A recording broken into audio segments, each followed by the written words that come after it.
The Grawemeyer Award is humbling, inspiring, and really one of the most important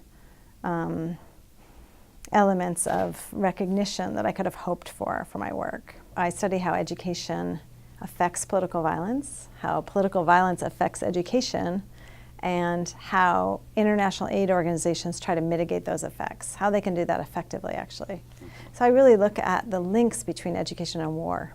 The most important aspects of the book that I think have drawn the most attention are, first, the fact that our US government funded a curriculum to develop jihad literacy in the 1980s. And we did that because we thought it was critically important to undermine the Soviets who were occupying Afghanistan. And the logic at the time made sense because the US was single-mindedly focused on countering Soviet expansion. But we did so in such a way that not only provided military aid, we also provided aid to education, and that aid to education focused on creating jihadis.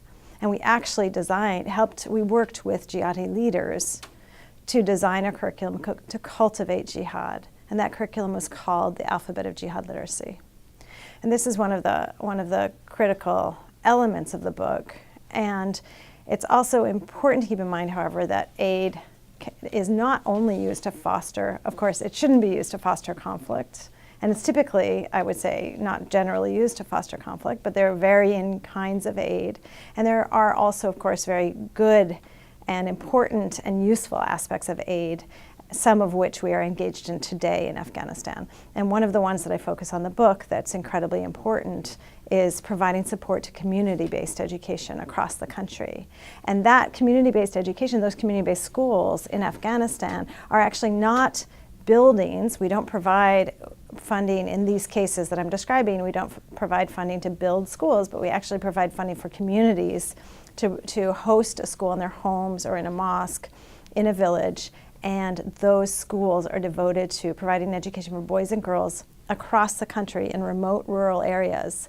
And in fact, they're so effective that they eliminate gender disparity between boys and girls in Afghanistan. It's of course very difficult to trace these outcomes, but what we see from what I saw in my data and my research from those curricula that were developed in the 1980s is that, first of all, they reached an incredibly wide section of the population in Afghanistan.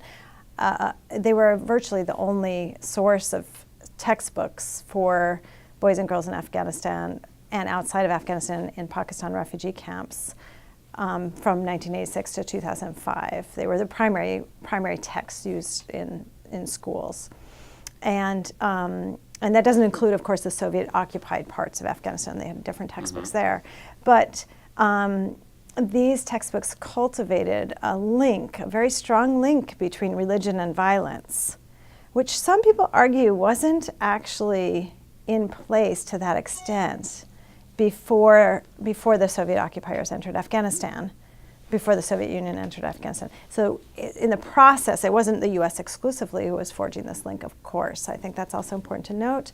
But people who are interested in supporting the religiously motivated fighters in the war did try to strengthen that link, and we were among them. It's difficult for outsiders to figure out appropriate interventions in somebody else's country under any circumstances, particularly under the circumstances that when actors are engaged in conflict.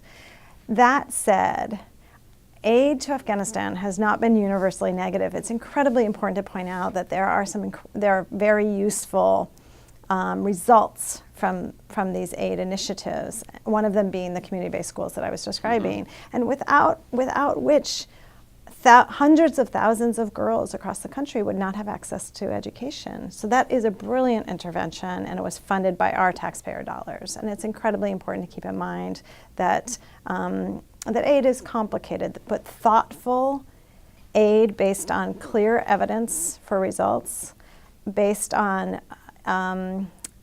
an effort to promote human rights and access to education rather than necessarily just political military gains. Thoughtful aid that responds to important needs in social services can be very effective, and much of our aid in Afghanistan has been, I would argue. Certainly not all.